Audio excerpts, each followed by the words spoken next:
you're dealing with lots of people in different continents, and like even we worked together. We didn't talk about this, but we got to work together on the Soulstorm That project was awesome. and Awesome Streamline, experience. and it was awesome. It was hard, right? We're at different time zones completely. Like their morning was our night, and all of that. It wasn't as bad as Australia time zone differences, but it was tough. And I got to say, just to there's a guy, I was trying to remember his name, and Tiva, Tiva, right? And then Rainier, who is I spent a lot of time working with the two of them, and both of them I was just completely charmed by and impressed by. But there was one thing with what I was telling Benny, who had joined me to finish up on SKUs of we'd worked together a few times in different projects through the years. Benny Terry, who Benny's you know great. of course, Great and he dude. Benny became is fantastic. yeah he's yeah really really skilled, articulate, smart man, and a good person, and that's always important to me. But when he came on, I go, look, this is distributed development now, and this is about hearts and minds. And if we don't win hearts and minds, we're dead. Now we still got to get a good product, But it's not like when you're in the building and be like, you know what, we're having some friction with that guy. You have some friction with someone in a distributed development environment where you're not in the same office, or you're just on the call, but you don't get to read the face.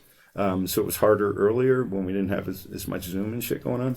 But I came to realize, I was like, if you're not honest with people, that doesn't mean irresponsibly disclosing everything, but it just means if you're bullshitting people and they see through it, you're screwed, because you can't tell what they're doing because you're not in the presence. It's not like you could be like, why are those three guys going to lunch every day and why do they look so unhappy?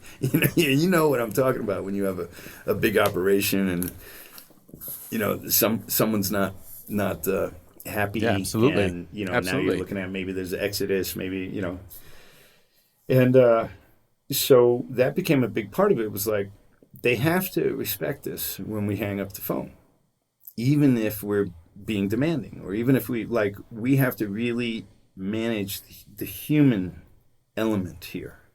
And I learned that through starting to do more distributed development, which was not easy. And Soulstorm was a mother, right? So many lessons in that one for me. But in the course of that, this is just kind of funny, but Rainier was great, right? And Tiva was, I was working with this guy that works on your team, Tiva, and his voice was, it was like so animated, would be you mean mildly animated, but it was so authentic and sincere and innocent sounding, right? Like I was really taken with his voice, and so you know where this goes, right? So I was like, we had a thing in the game that had to be read, and it was a note that was left on a dead Mudakin that was supposed to get to Abe, and I was like, Tiva. And I was like, Tiva can do this, man. He's perfect for it. And our voices were always done this way. It was like, someone screwing off in the back and they're making a funny voice. I was like, that's a great voice. Get in his booth. And so just had that Jim Henson sense of, if you're doing the puppet, you can do the voice. So I wouldn't say that every animator is a voice character, but a lot of them would be great ones. Just people goofing off in the office, and you hear it, and you can tell if they're cadence, if they're good at it.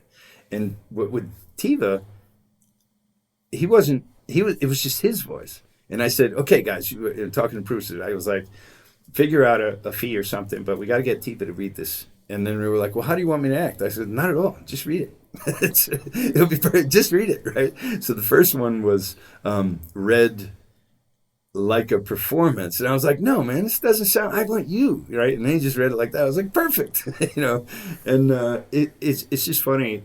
It goes to, you can still make those relationships virtually. It's becoming a thing that we have to do now, especially post-COVID. But in distributed development, and this is what I was basically telling the directors back then, if you lose your team in games, you're dead. If you're making a film, you can probably replace it, unless you're like high-end special effects and there's 2 companies, 3 companies in the world you can go to. but you're dead, man. So that behavior you get away with there, here, it's going to tank you. And that's why you have never seen a game released by a big time film director. It makes total sense. I mean, basically, it's a culture difference. It's basically a respect difference. Yeah. I mean, that's really what that comes down to Yeah. right there, right? So it's kind of like trying to have a long distance love relationship. You might have said something wrong on the phone. If you were together, you'd know it when you got home, but you're not going home.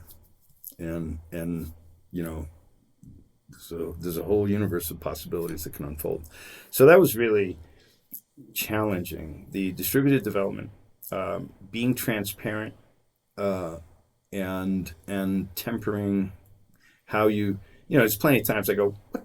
I want to go, what the fuck are you doing? That's nothing about what we talked about. So instead of saying that, it's like, okay, let's come back to this. I got to take a break. I just want to talk to, I'll talk to the producer. I'll go, look, we were on the phone the other day.